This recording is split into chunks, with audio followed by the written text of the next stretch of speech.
하나님의 말씀 요한복음 4장 46절로 54절 말씀 시작. 예수께서 하나님의 하나님의 주시니 하늘로 그들을 만드셨으라. 왕의 신하가 있어 그의 아들이 가버나움에서 만들었더니 그가 예수께서 유다로부터 갈릴리로 오셨다는 것을 듣고 가서 청하되 내려오셔서 내 아들의 병을 고쳐주소서 하니 그가 거의 죽게 되었습니다. 예수께서 이르시되 너희는 표적과 기사를 보지 못하면 도무지 믿지 아니하리라. 신하가 이르되 주여 내 아이가 죽기 전에 내려오소서. 예수께서 이르시되 가라 내 아들이 살아있다 하시니 그 사람이 예수께서 하신 말씀을 듣고 가더니 내려가는 길에서 그 종들을 보다가 만나서 아이가 살아있다 하거늘 그 낫기 시작한 때를 물은즉 어제 7시에 열기가 떨어졌나이다 하는즉 그의 아버지가 여기서 내 아들이 살아있다 말씀하신 그때인 줄 알고 자기와 온 집안이 다 믿으니라. 이것은 예수께서 유대에서 갈릴리로 오신 뒤에 행하신 두 번째 표적입니다. 아멘. 오늘 말씀을 쭉 읽어보시면 문맥이 중간에서 조금 충돌하는 문맥이 있습니다. 좀 민감하게 읽은 분들은 지금 읽으실 때도 갑자기 이 말이 여기 생뚱맞게 들어있지 하는 구절이 있었습니다. 그런데 그 구절이 오늘 본문의 핵심 어절이었습니다. 그 구절이 몇 절이냐면요, 48절이었어요. 48절. 우리 48절을 한 번 더 읽어볼까요? 시작. 예수께서 이르시되 너희는 표적과 기사를 보지 못하면 도무지 믿지 아니하리라. 아멘. 가버나움부터 온 왕의 신하, 헤롯 왕의 신하입니다. 그런데 주석가들은 이 신하를 하급 관리로 보지 않고요, 아주 고급 관리로 봅니다. 그러니까 왕의 측근 중에 측근이었다고 생각합니다. 이렇게 높으신 분이 예수님을 만나러 오게 된 것입니다. 거리로 따지면요 44km, 45km 정도 되는 거리라고 합니다. 이 거리가 우리 시흥시에서 어디까지냐면요 서울이에요. 서울 가는 거리예요.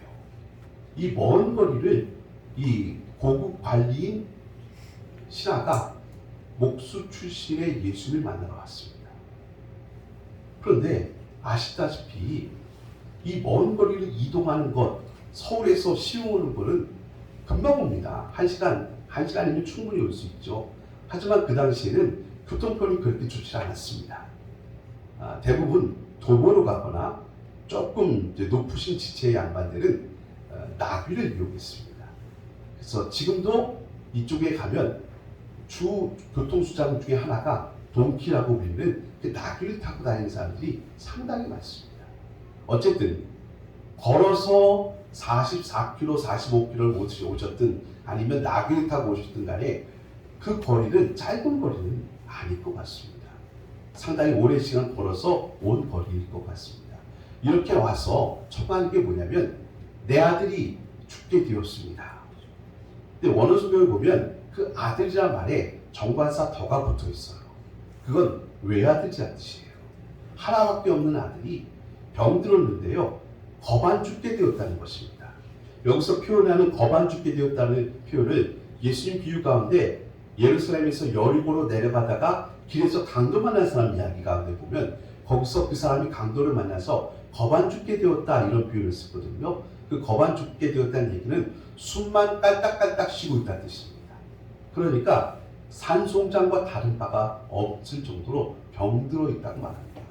그리고 오늘 성경에서도 내용을 보면요 병들었다라는 표현은 한 번만 처음에 나오지 그 다음부터는 살려주세요, 죽게 되었습니다, 죽음 가운데 생명 이런 말만 등장하는 거 보면 이 아이가 심한 중병에 걸려있고 이 중병이 죽음에 이르는 병이라는 것을 금방 파악할 수가 있습니다.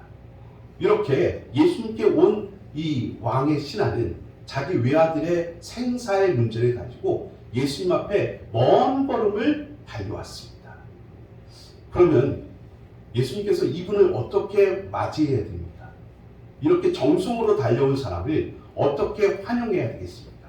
아마 한 걸음으로 달려가셔서 손 붙잡고서 어쩜 좋으냐고, 안타깝다고, 내가 당장 당신과 같이 가서 고쳐줄 테니까 여기까지 오시느라 애쓰시고 수고하시고 마음고생 많으셨다고 위로해 주는 게 마땅하지 않겠습니까? 그렇죠? 우리 사랑의 주님이라고 부르는데 그렇게 하셔야 마땅하지 않습니까? 그런데 오늘 첫 마디가 뭐였냐면 너희는 표적과 기사를 보지 못하면 도무지 믿지 아니하리라. 이건 책망이에요. 이렇게 달려온 왕의 신하에게 갑자기 예수님은 책망 섞인 말을 하십니다. 아니 너희들은 표적과 기사를 보지 않으면 도무지 믿지 않는 사람들이구나 이렇게 얘기하시니 이건 조금 문맥이 맞지 않는 것 같고 상황과 맞지 않는 것 같지 않습니까? 그래서 오늘 말씀은 깊은 속뜻이 있다는 것을 설명해 드리고자 이렇게 시작합니다. 여러분 본문의 오늘 설교 제목을 보십니까? 설교 제목을 보시면 믿음과 인식의 차이라고 설명을 해놨습니다. 믿음과 인식, 믿음은 뭡니까? 바라는 것들을 실상으로 보는 게 믿음이고요. 인식은 뭡니까? 현실을 보는 게 인식입니다. 현실을 보는 거요. 그러니까 인식을 잘해야 인지가 되어지는 거죠. 인지가 뭐예요? 이게 내가 보는 것을 보고서 듣고서 만지고서 냄새 맡고서 이게 이것이구나 라고 설명하는 것이죠. 여기 의자가 있구나. 냄새 맡고서 아 이거 맛있겠다. 그리고 듣고서 그래? 라고 말하는 이게 인지잖아요. 인식, 인지라고 말하니까요. 그런데 믿음과 인식, 인지는 다른 것입니다. 여러분 인지 능력 가운데서 제일 좋은 감각 기관이 뭐냐면 사실 보는 거예요. 보는 게 모든 걸 좌우해요. 교통사고가 났습니다. 그래서 많은 증인들이 와서 이 사고는 이렇게 된 것입니다. 저렇게 됩니다. 하고 얘기를 합니다. 그런데 이렇게 얘기하는 것보다 듣는 것보다 확실한 한 방이 있습니다. 백문이 불여일견이라고요. 블랙박스 영상 10초짜리 하나 딱 주면요. 모든 게 끝납니다. 그렇죠? 그러니까 아무리 듣는 얘기를 많이 들어도 한 번에 그 영상 하나가 보는 것 하나가 모든 걸 좌우하게 되는 게 사실입니다. 우리도 눈에 보이는 걸 굉장히 중요시 여기는 세상을 살고 있습니다. 사실 그렇고요.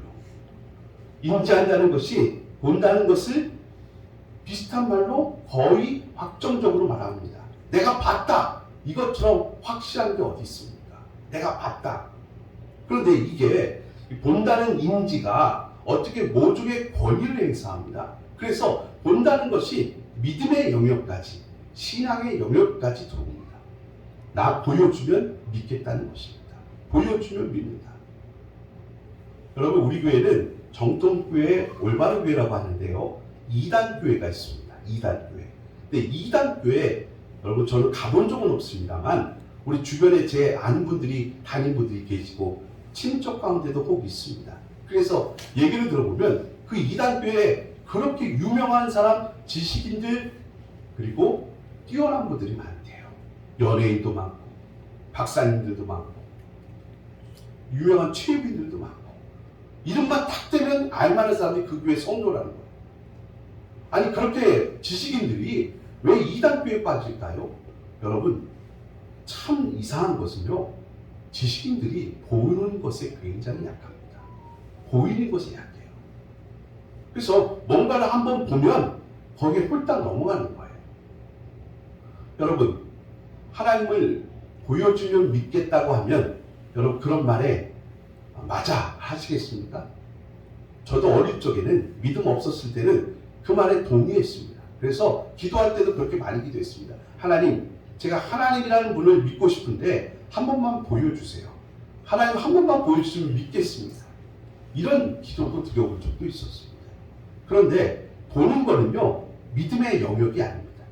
보는 거는요, 인지인식의 영역이에요. 아니 내가 여기 있는 거 봤어. 이건 믿음이라고 하지 않고요. 이건 인지인식이라고 하는 거예요. 그럼 믿음의 영역은 뭐예요? 믿음의 영역은 보이지 않는 걸 믿음의 영역 안에서 바라볼 수 있을 때 그걸 믿음이라고 하는 거고 보는 거라고 하는 거예요. 그러니까 이렇게 얘기하면 쉽게 되는 거예요. 보여주면 믿는다가 아니라 우리는 믿으니까 보여지는 거예요. 믿으니까 보여지는 거예요. 그러니까 보여지는 것을 전부로 아는 분들에게는 참 설득하기 어려운 논리가 될 수도 있다라는 것입니다. 그러나 사실 이 말이 맞아요. 예수님께서 지금 보여지는 얘기를 합니다. 표적이라고 하세요. 표적. 이건 기적인데요. 기적이 보여지는 것을 사인하는 것을 표적이라고 말합니다. 이 표적이 대표적인 표적이 뭐냐면 오병이어의 표적이었어요.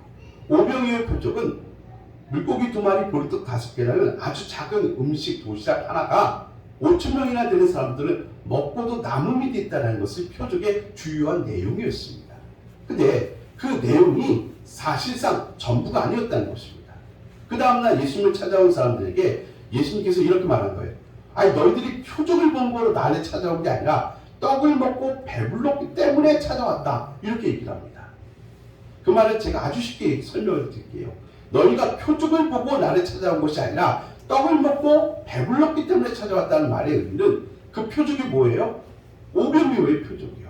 오병이어의 표적을 보고서 그걸 보고서 표적으로 사인으로 뭔가 지시하는 것으로 알아먹어야 되는데 그렇지 않고 떡을 먹고 배불렀기 때문에 그 말의 의미는 뭐예요? 그 표적이 단지 배부름으로 멈춰 있다는 것입니다. 하지만 여러분 그건 단지 배부름이 아닙니다. 뭐냐면 인간의 욕심이 가입됐다는 뜻입니다.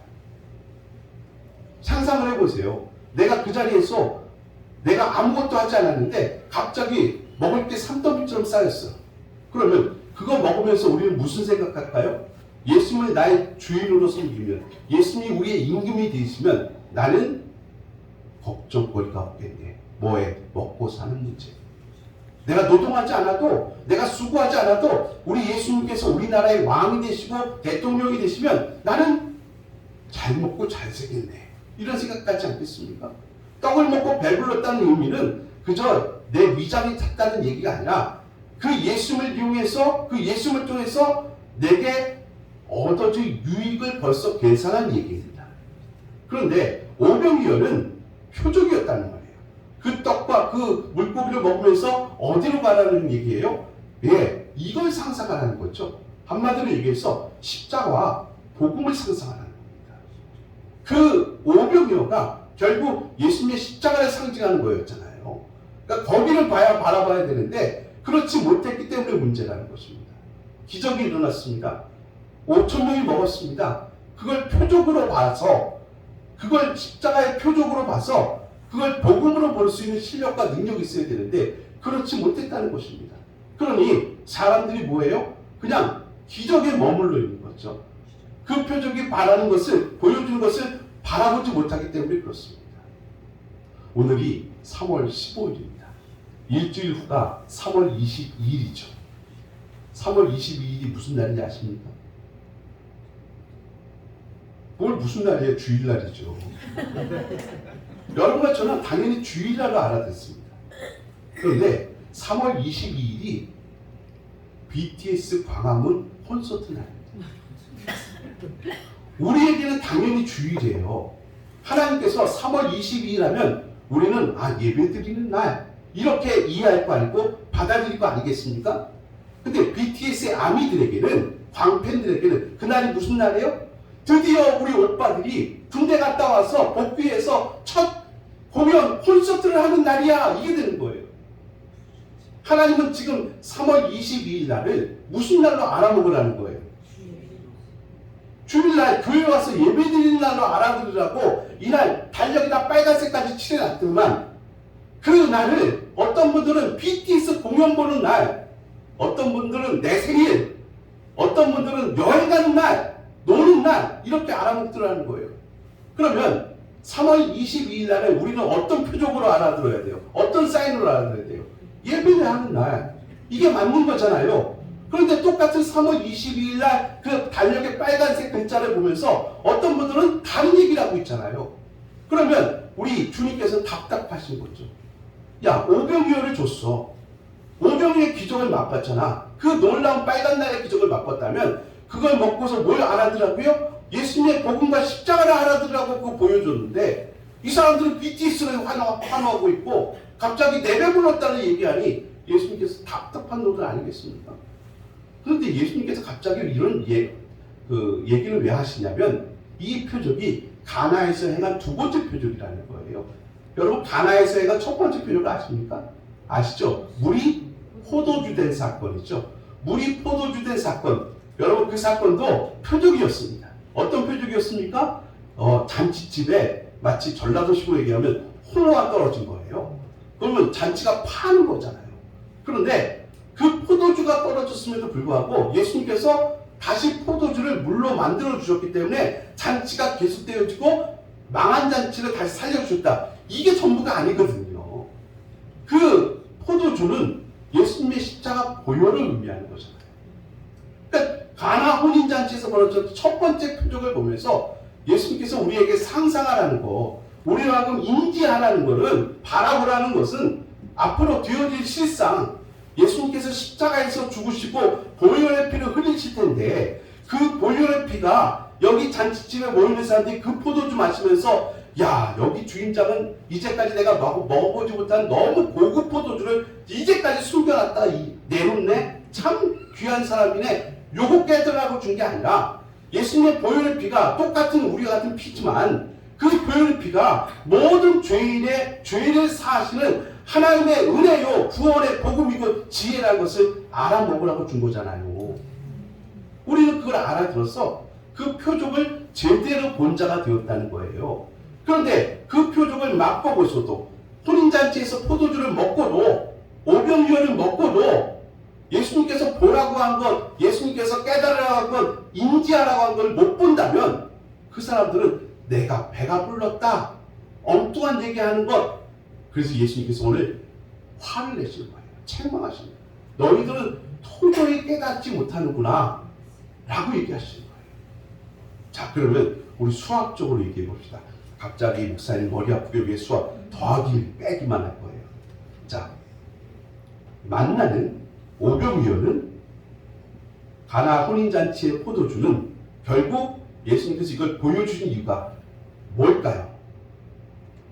하나님의 은혜와 능력을 우리가 볼 수 없기 때문에 그래요. 우리는 연약하고 유한한 존재들이고 그러니까 하나님의 전적인 능력을 우리가 다 볼 수가 없어요. 사람들은 보이는 대로 자꾸 믿으려는 경향성이 있거든요. 내가 보이는 대로. 그러면 제가 만약에 보이는 대로만 여러분 평가하면요. 제 첫인상과 두 번째 인상이 여러분의 모든 걸 좌우할 거예요. 그렇죠. 그러면 여러분이 본 제 첫인상과 두 번째 인상이 저의 전부입니까? 아닙니다. 우리 하나님을 그렇게 알아먹으면 안 된다는 거예요. 여러분 하나님을 아시고 경험하신 분도 있을 거예요. 여기 최소한 하나님을 경험하지 못한 분들 없어요. 어릴 적에 교회 가서 부활절 때 크리스마스 때 초코파이 먹으면서 그때 만났던 하나님도 계시잖아요. 그 하나님 어떤 하나님이셨어요? 아 교회 가면 재밌었어. 교회 가면 시간이 너무 오락 시간이 재밌었고 찬양 시간도 재밌었고 말씀도 옛날 얘기 듣는 거 동화책 듣는 거 좀 재밌었어. 교회 가니까 친구들도 많아서 너무 행복해서 그걸로만 이미지가 남아있고 상상이 남아있지는 않잖아요. 그 하나님을 만나셨는데 그 하나님께서 오늘 우리에게 야 내가 너에게 오병이어를 준 거는 하나님의 은혜를 너희들이 깨닫지 못해서 그런 거야. 그래서 뭐예요? 요건 하나의 계단 단계로 보시면 될 것 같아요. 오병이어는 뭐라고요? 주의 십자가 복음을 깨달으라는 하나의 계단이었어요. 이거 한 번에 올라가면 좋은데 우리는 연약한 인간이고 우리의 시선은 제한되어졌기 때문에 하나님의 이 넓은 사랑과 은혜를 다 할 수가 없어요. 그래서 하나의 계단을 주셔서 그리로 올라가라고 하신 거예요. 그러면 우리의 진짜 목적지는 기적이 전부가 아니네요. 기적은 하나님이 주신 더 큰 은혜와 능력을 올라가는 하나의 단계였네요. 이해가 되시는 거죠? 만약에 죽을 병에 걸렸다가 거기서 고침받았어요. 그게 전부가 아니라는 거예요. 그걸 통해서 하나님이 우리에게 주신 진짜 영적인 은혜가 있다는 거예요. 거기로 올라가는 단계였다는 거예요. 그러면 예수님의 말씀을 다시 한번 봅시다. 54절 오늘 본문 가운데 우리가 키 말씀이라고 했던 48절 말씀 죄송합니다. 48절이죠. 같이 읽겠습니다. 시작. 예수께서 이르되 너희는 표적과 기사를 보지 못하면 도무지 믿지 아니하리라. 표적과 기사, 기적이죠. 기사를 보는 게 목적이 아니라 믿는 거, 누굴 믿는 거? 예수님 믿는 거죠. 이 믿는 게 핵심이었네요. 표적과 기사라는 계단을 통해서 단계를 통해서 하나님을 제대로 믿는 게 핵심이고 예수님을 제대로 바라보는 게 핵심이었네요. 그렇다면 때로는 야 이렇게 대단한 믿음도 있어라는 얘기는 이 눈에 아무 증거 아니 배워도 말씀만을 붙잡고 그 단계를 뛰어넘을 수 있는 사람이 있다면 굉장한 믿음이겠죠. 자, 오늘 왕의 신하가 그 이야기입니다. 이야기는 이렇게 되어집니다. 왕의 신하의 외아들이 병들어서 죽어갑니다. 숨만 깔딱깔딱 하고 있는 거예요.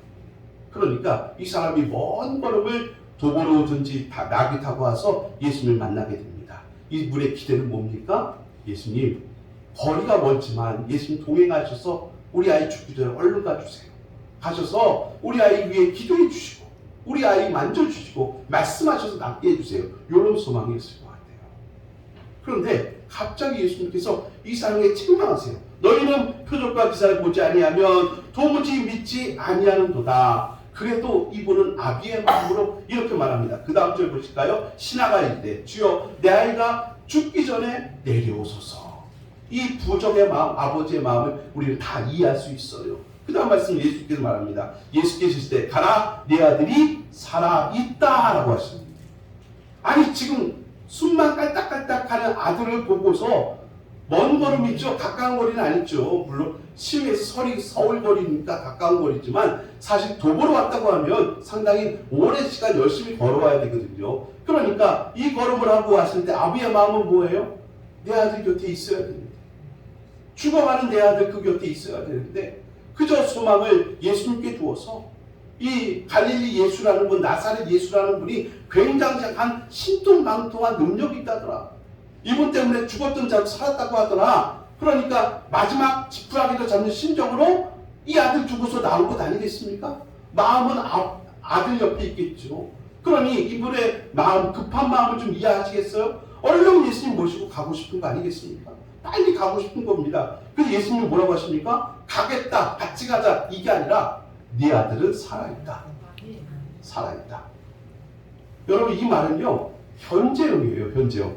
그러니까 이 말씀이 발효되는 선포되는 순간부터 이 아이에게 벌써 생명이 들어가고 회복이에요. 치료 역사가 벌써 임했다는 뜻이에요. 네가 갔을 때 좀 회복될 거야가 아니라 예수님의 말씀이 선포되는 순간 이 아이는 지금 회복되고 살아났다는 뜻이에요. 근데 이 왕의 신하는 지금 예수님과 함께 있지 아들의 모습을 보지 못하잖아요. 그래서 그 다음 말씀 보세요. 50절 말씀 같이 읽겠습니다. 시작. 예수께서 가라 내 아들이 살아있다 하시니 그의 사람이 예수께서 하신 말씀을 믿고 가라. 놀랍습니다. 그냥 예수님이 말씀만 하셨어요. 뭐라고요? 너 혼자 가. 함께 안 가시겠다는 거예요. 너 혼자 가. 집으로 가. 네 아들 살았어. 네 아들 살았으니까 집에 가. 라고 하셨어요. 자, 예수님께서 이 사람에게 표적을 주셨나요? 뭔가 예를 들어서 이런 거 아니겠습니까?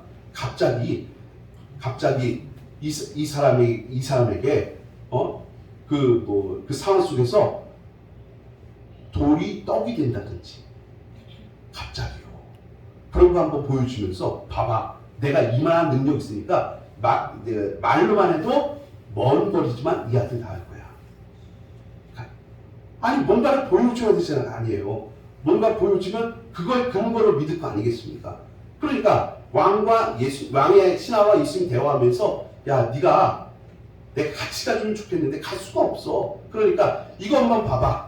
아니 모세가 그랬잖아요. 들고 있던 지팡이 던져봐. 그때 뱀이 됐잖아요. 그 뱀을 다시 집어봐. 그럴 때 다시 지팡이가 됐잖아요. 뭔가 보여주는 걸 보니까 얘가 애국을 갖지 않습니까? 그런데 이 왕의 신하에게는 아무것도 안 보여줘요. 뭔가 기적을 보여주면 우리 예수님이 이런 신비한 능력도 갖고 있으면 거리가 멀지만 여기서 말씀하셔도 그 음성이 그 능력에 대해서 우리 아이 낫게 할 거야. 이런 믿음이 생길 거 아니겠습니까? 이게 보는 거예요. 근데 그 보는 게 하나도 없어요. 그냥 왕의 신하는 예수님께서 가라! 네 아들 낳았다! 한마디 하니까 그냥 가요. 그 말씀만 붙잡고 가요. 이런 대단한 믿음이 어디 있습니까? 우리는 단계를 거쳐야 된다고 생각해요. 뭔가 보여주시면 그 반짝하는 거 보고서 그 다음 하나님께서 진짜 보라고 하는 거 보겠습니다. 이렇게 얘기하는 게 우리의 습성인데, 놀랍게도 이 왕의 신하는 이 단계를 건너뛰어버렸어요. 아무런 기적도 안 보여주셨어요. 그냥 말씀만 하셨어요. 그런데 가요. 이거 비평적으로 바라보는 사람들은 그 다음 절 때문에 비평적으로 봅니다. 그 다음 절 무슨 말이 있냐면 이렇게 말씀하십니다. 51절, 내려가는 길에, 집에 가는 길입니다. 내려가는 길에 그 종들이 오다가 만나서 아이가 살아있다 하거늘, 그 종들 누구예요? 집안의 하인들이죠. 집안의 하인들이 이 왕의 신하, 죽어가는 아이의 아버지잖아요. 이 사람 만나고 먼저 이렇게 온 겁니다. 인편으로. 그 낫기 시작할 때는 모르니 어제 7시에 열기가 떨어졌느냐 하시라. 언제요? 언제 열기가 떨어졌대요? 말씀대로 보세요. 52절. 언제요? 어제 7시. 자, 오늘이에요? 어제예요? 용말 때문에 비평적으로 보는 게 많습니다. 제가 얘기했잖아요. 시흥에서 서울거리라고 했잖아요. 이거 2박 3일 거리 아니죠. 그렇죠? 이건요, 좀 힘들지만, 여러분 이거 한번 걸어서 서울까지 한번 가보실래요? 저랑 한번 가보실까요? 이거요, 3시간, 4시간 안에 갈 수는 없어요. 왜? 우리는 철인이 아니잖아요. 가다가 쉬기도 하고, 힘들면 땀도 닦아야 되고, 배고프면 밥도 먹어야 되잖아요. 그러니까 이거는 뭐 3시간, 4시간에 반나절에 갈 수 있는 거리는 아니에요. 하지만 하루 종일 걸어가면 갈 수는 있어요. 하루라는 시간을 주시면 갈 수가 있어요. 도보라고 해도. 그렇죠? 근데 보면 어제 7시, 언제요? 말씀이 선포되겠지만 언제예요? 어제가 아니에요. 지금 같은 날이에요. 같은 날이에요. 그런데 여기서 보면 어제 7시에 열기가 떨어졌다고 하는 말을 듣고서 비평하는 분들이 이렇게 말합니다. 이 사람이 믿음으로 한 게 아니다. 믿음으로 예수님의 말씀만 듣고 한 게 아니라 낙심을 보냈다. 예수님 안 가십니다. 낙심을 보냈다. 아니 뭐 돌멩이 집었더니 그게 막 보석으로 변하면 그거라도 보고서 믿겠는데 예수님께서 기적도 안 보여주셨잖아요. 그러니까 이 사람이 예수님 함께 안 갔으니까 이제 내 아이는 소망이 없구나. 지푸라기라도 잡을 게 없구나. 내 아이는 죽었구나. 낙심되어서 터덜 갔다는 거예요. 아니 낙심돼가지고 어떻게 했어요? 그냥 옛날식으로 해볼게요. 술 한잔 하시고 하룻밤 주무시고 갔다는 거예요. 그런데요, 그렇지 않습니다. 왜 그러냐? 우리의 시간상은, 시간표현법은 오늘과 내일, 내일과 어제라는 표현, 어제라는 표현은 토요일이라는 표현이죠. 오늘 중심으로 해서 어제는 토요일이에요. 그렇죠? 그런데 유대인들의 시간법은 그렇지 않습니다. 언제가 어제예요? 해가 저물면 또 다른 날의 시작이에요. 그렇죠? 밤이 되고 아침이 되니 첫째 날이었더라. 그렇죠? 시작이 언제? 우리는 아침부터 시작이죠. 아니 밤 12시가 0시라는 건 제가 모르는 건 아닙니다. 하지만 관습적으로 우리는 아침부터가 하루의 시작이잖아요. 근데 유대인들은 언제부터가 하루의 시작이에요? 저녁부터가 하루의 시간이에요. 저녁부터가. 그러니까 예수님과 이 왕의 신하가 만나고 이분은 그 말씀 믿고 부지런히 가고 있다가 중간에서 그 종들을 만난 거겠죠? 그 종들을. 근데 부지런히 가도 언제가 됐어요? 저녁이 된 거예요. 부지런히 가도 저녁 시간이 됐어요. 그러니까 그 종들이 만날 시간이 언제요? 저녁 시간이요.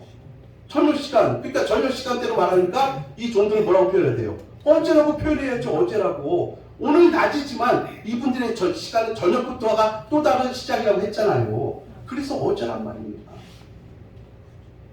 놀랍게도 이분은 아무런 표적이 없어요. 뭔가 반짝하는 기적도 없었어요. 그런데 예수님의 말씀을 믿고 가버렸어요. 마치 로마의 백부장이 예수님 우리 집에 오시는 거 제가 감당할 수가 없습니다. 말씀만 없어서 그 장면에도 이 백부장에게 뭔가 반짝하는 기적을 보여준 적이 없어요. 돌이 변화해서 떡이 된 적이 없어요. 그런데 말씀만 했어요. 그래? 야, 너 이스라엘에서 이런 믿음을 내가 본 적이 없다 하고 칭찬해주고 이 사람이 갔어요. 그런데 그 부하가 살아났어요.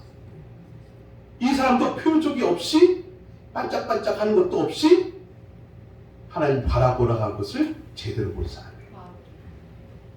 그래서 히브리서 11장 1절 말씀 보니까 믿음은 바라는 것들의 실상이요 보지 못하는 것의 증거라는 거예요. 세상은 여전히 보여주면 믿겠다고 얘기를 해요. 뭔가 보여주는 게 있어야 보이는 것 인지에 아주 중요한 기능을 하는 게 맞습니다. 우리 신앙의 영역까지 이게 파고들고 있습니다.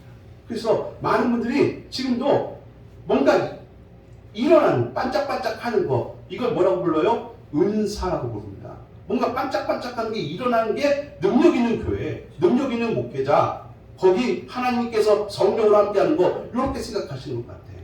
맞아요. 우리 그런 거 제가 무시하는 게 아니에요. 저도 원합니다. 우리 성도님들 다 잘 되시고 건강하시고 부자 되시고 자식들 잘 되시고 아멘 안 하셔가지고 이제 걱정인데요. 도대체 무슨 식보로 사시는지 모르겠는데 네, 다들 그렇게 되셨으면 좋겠습니다. 하나님의 벼락 같은 능력이 임하셔가지고 대반전의 대역전의 역사가 일어났길 바라겠습니다. 근데 그게 우리 신앙의 전부가 목적지가 아니잖아요. 그건 표적이라니까요. 그걸 통해서 하나님 우리에게 보라고 하신 것을 제대로 봐야 된다니까요. 3월 22일 날 무슨 날이라고요? BTS 보러 가는 날은 아니란 말이에요. 근데 그날을 꿈꾸며 그날을 기다리고 있는 아이들도 있는 것처럼 그게 나쁘다가 아니에요. 지금 하나님께서 우리는 보라고 하는 걸 보는 거를 그걸 믿음이라고 한다고 말하는 거예요. 엉뚱한 거 보는 것 아니에요. 그거는 자기 배를 불리고자 목적이에요. 예? BTS 방패들 그날이 행복하겠죠. 왜? 자기 배를 불리는 날이니까. 내 소망, 나의 오빠들을 만나는 날이니까. 우리는 뭐예요? 우리는 하나님께서 보라고 하는 것을 볼 수 있는 걸 믿음이라고 하는 거예요. 어떻게 봤어요, 여러분? 기적을 봐서 믿은 거예요? 아니에요. 우리는 하나님의 말씀, 예수 그리스도이십니다. 그 말씀이 우리에게 어느 날 오셔서 나로 하여금 마음의 문을 열고 눈을 열어서 보게 하셨어요. 그래서 이제는 보여지는 거예요. 이 왕의 신앙을 어떻게 믿음으로 봤습니까? 이런 일 때문에 그랬습니다. 왕의 아들이, 이 왕의 신앙의 아들이 죽을 병에 걸렸습니다. 이걸 뭐라고 부릅니까? 고난이라고 부르는 겁니다. 이 고난이 우리는 많은 사람들이 말하죠. 힘든 거, 아픈 거, 고통스러운 거 절대로 안 했으면 좋겠어. 그런데 지금 이 왕의 신하에게는 이 고난이 유익이 되어버렸어. 축복되어버렸어. 여러분 우리 함부로 얘기하지 맙시다. 어려운 일만 당하면 빨리 이것 좀 벗어나게 해주세요. 그게 사람의 마음이라는 걸 저도 압니다. 하지만 왜 하나님 나를 이렇게 인도하시는지 절망하시기 전에 다시 한번 십자가 앞에서 기도하시면서 말씀 붙잡고서 다시 바라보셔야 돼요. 하나님이 내게 보라고 한 걸 보셔야 되는데 그거 내 힘으로 볼 수가 없어요. 그러니 오히려 성령님 의지하고 말씀 붙잡고 내가 주님 보라고 한 것, 하나님이 바라보라고 한 걸 보게 하여 주옵소서. 그 바라보는 것을 믿음이라고 하는 것입니다. 하나님께서 우리에게 때로는 고통을 주시면 아파하셔야 돼요. 아파하셔야 돼요. 아파하는 것은 좋은 겁니다. 의사 선생님들이 제일 힘들어하는 게 뭡니까? 아파도 병원에 안 오시는 거. 집에서 끝까지 참잖아요. 아파도 병원 안 가고. 그래서 병이 중증이 될 때까지 있다가 겨우 가셔서 어려운 치료 받으시나요? 여러분 성경에 보면요. 제일 저주받은 병 중에 하나가 문둥병이에요. 한센병이죠. 문둥병이 왜 저주받은 병인 줄 아십니까? 그 병 걸린 사람들 특정해서 하나님 저주받은 죄가 많은 사람들이 이거 아니라 뭔가 우리에게 상징적으로 보여주는 것입니다. 문둥병은 이런 것입니다. 예를 들어서 이런 거예요. 여러분 제가 문을 열고 거기다 손을 대고 있었는데 갑자기 어떤 분이 갑자기 문을 확 닫아서 저기 문이 닫았어요. 그러면 우리는 어떻게 해야 돼요? 아프니까 확 빼죠. 순간적으로 빼잖아요. 근데 문둥병자들은 통점이 없습니다. 통증을 못 느낍니다. 뭐예요? 문이 와서 콱 하고 닫는데 아프질 않아. 그래 어떻게 돼요? 쉽게 절단이 돼요. 여러분 먼지가 많은 날 눈이 시리시죠? 눈이 아프신가 눈이 껌뻑껌뻑 하시죠? 근데 이 문둥병자들은 아프질 않아요. 그래 어떻게 해요? 그냥 눈 뜨고 있어요. 실명할 위기가 굉장히 큽니다. 아프질 않아요. 하나님께서 내게 고통을 주시면 여러분 아픕니다. 아파요. 어떻게 아파야 돼요? 영적으로 아파야 돼요. 영적으로. 내가 하나님을 경외하는 사람인데, 내가 주님 사랑하는 사람인데, 오늘도 주님 앞에 나서 초성 목사인데 왜 내게 이런 일이 생길까? 아파야 되는데 그냥 몸이 아프다고 세상적으로 힘들다고 그것만 아파하는 게 아니라 영적인 통증을 느끼셔야 돼요. 하나님이 그러라고 주신 거예요. 영적인 통증을 느끼면 우리는 어떻게 합니까? 하나님 아파요 하고 의사 중에 의사가 되신 하나님께 나아오시는 거죠. 엎드리시는 거예요. 그러라고 하나님께 우리에게 아픔을 주신 건데, 고통을 주시는 건데, 오늘 왕의 신하는 독자 외아들이 다 죽어가고 있어요. 아버지가 얼마나 아팠으면, 얼마나 가슴이 찢어졌으면 그 먼 걸음을 한 걸음으로 왔겠습니까? 내 아들 살려야겠다는 그 마음 하나 갖고 왔습니다. 예수라는 사람을 소문으로 들었습니다만 정말 구주 예수로 고백한 것이 아니라 내 아들을 살릴 수 있는 굉장히 실력 있는, 능력 있는 선지자 중 한 분 정도로 알았겠죠. 그런데 그 예수님을 만났습니다. 그 예수님을 만났는데 대뜸 자기를 향해서 책망을 하십니다. 너희들은 표적과 기사가 없으면 도무지 믿지 않는도다. 놀랍게 이 한마디에, 이 말씀 한마디에 이 사람이 뒤집어졌습니다. 어떻게 이렇게 바뀌었나고요? 말씀 하나의 능력이 그만큼 힘이 있습니다. 우리 주님의 말씀이시잖아요. 주님의 말씀 한마디 내 마음에 박히면 인생이 뒤집어지는 거예요. 이분에게 표현할 수 없는, 설명할 수 없는 믿음이 들어왔습니다.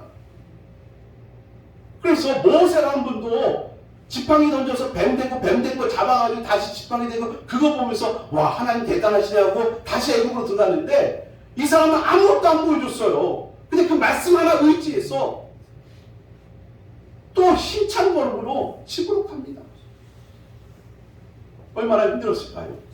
가다가 인간이기 때문에 혹시 내가 시간 낭비만 하면 아닐까 이런 마음 안 들었을까요? 들죠. 왜 우리라고 의심하지 않습니까? 의심하잖아요. 불안하잖아요. 하지만 이 사람은 하나님이 주신, 예수님이 주신 말씀 하나 붙잡고서 주님이, 예수님이 말씀하셨으니까 말씀대로 될 거야. 그거 마음을 다 잡고 갔을 거란 말입니다. 이 놀라운 믿음이 생명을 살렸어요. 우리 쉽게 절망하지 맙시다. 쉽게 절망하지 마세요. 쉽게 절망하지 마시고, 우리 주님께서 내게 고난을 주셨습니까? 그 고난이 나로 하여금 자꾸 통증을 느끼게 하십니까? 못 되십니다. 그 통증을 못 느끼면 고통스러운 것입니다. 힘든 것입니다. 네? 아니 육체가 아프다고 아픈 거는 그건 당연한 거고요. 영적으로 아프셔야 된다니까요. 영적으로. 정말 경험적으로 영적으로 아프셔서 내가 하나님 이 영적인 고통 가운데 어찌할 바를 알지 못합니다. 그 통증을 느끼셔야 돼요. 여러분 그 통증을 못 느끼시면 어떻게 하면 좋을까요? 하나님 앞에 매달리십시오. 제가 영적인 문둥병자 같습니다. 통증을 못 느낍니다. 기도하지 않아도 그만, 예배드리지 않아도 그만, 죄악 가운데 있어도 그만, 문제가 심각한 거예요. 한 번 더 우리의 마음을 재정비하시면서 여전히 세상은 보여달라라고 외치고 있지만 그 가운데 여러분들 뭔가 보여줄 수 있어요? 여러분 벼락부자 되시면 보여준 것 같아요? 아니에요. 그게 우리가 보여줄 수 있는 진리와 복음은 아니잖아요. 오히려 통증 가운데서 하나님의 함께 하심을 보여주셔야 돼요. 저는 유튜브를 통해서 중국 지하교회 성도들의 예배 모습을 보고요. 북한 지하교회 출신 분들, 탈북하신 분들의 간증 같은 얘기를 들어요. 그러면 당장 우리 교회와 비교받아요. 그분들 예배 영상을 보면 정말 저는 영상 하나라도 은혜를 듬뿍 받아요. 살아있는 예배를 드려요. 아니 예배 처소가 훌륭합니까? 우리처럼 밴드가 있습니까? 여기 예배드릴 수 있는 공간에 아무도 방해하는 그런 것이 하나도 없잖아요. 우리처럼 이렇게 아늑한 공간에서 예배드립니까? 하나도 없습니다. 그런 거. 그런데 그분들의 예배의 시작은 눈물이에요. 울면서 시작하는 예배. 얼마나 고통 가운데 있는지 아시잖아요. 지금 중국에서 얼마나 많은 탄압이 있는지 아시잖아요. 선교사님들 다 쫓겨나고 있잖아요. 그럼에도 불구하고 남아있는 분들이 그들이 자기네 거처에서 비밀리에 모여서 눈물로 예배를 드려요. 우리 성도님들 통증을 느끼십시오. 통증을 느끼십시오. 뭐 느끼십니까? 제사를 꼬집어서라도 하나님 앞에 엎드리십시오. 우리가 그래야 돼요. 깊은 절망 속에 빠지지 마시고, 사람들은 나를 보면서 말씀밖에 없는 그것 보면서 절망했다라고 표현할 수도 있어요. 하지만 우리는 주님 말씀 하나면 충분합니다. 보여지는 게 뭐가 그렇게 중요하다고 생각하세요? 그게 전부가 아니라 그 보여지는 걸 통해서 복음으로 가시고 진리로 가셔야 된다고 한다면, 놀랍게도 예수님 칭찬하신 믿음은 왕의 신하와 백부장은요, 그런 단계를 뛰어넘는 사람이었어요. 하나님께서 우리에게 그걸 요청하시는 거예요. 요즘에 우리 교회 그 손주들이 또 아가들이 태어나기 시작했습니다. 근데 아가들의 특징이 있습니다. 엄마가 내 눈에 안 보이면 난리가 납니다. 그렇죠? 엄마가 없으면 내 눈에 안 보이면 난리가 나요. 암만 젖병 갖다 주고 뭐 재밌는 거 틀어줘도요, 애기들의 특징은 엄마가 내 눈에 안 보이면 난리가 나요. 화장실만 가도 난리가 나잖아요. 그게 뭐예요? 분리불안이죠. 눈에 보이지 않으면 세상은 난리가 나는 거예요. 근데 여러분, 진리는, 복음은 이렇게 말합니다. 눈을 감으면 보인다. 아멘 좀 해요. 이런 기가 막힌 명언을 들으면서. 세상은 눈을 떴는데 엄마가 없으면 난리가 나요. 근데 우리 성도님들은 눈을 떠서 하나님을 안 맞춰도 안 보인다니까요. 언제 보이냐고요? 눈을 감으면 영적인 게 보입니다.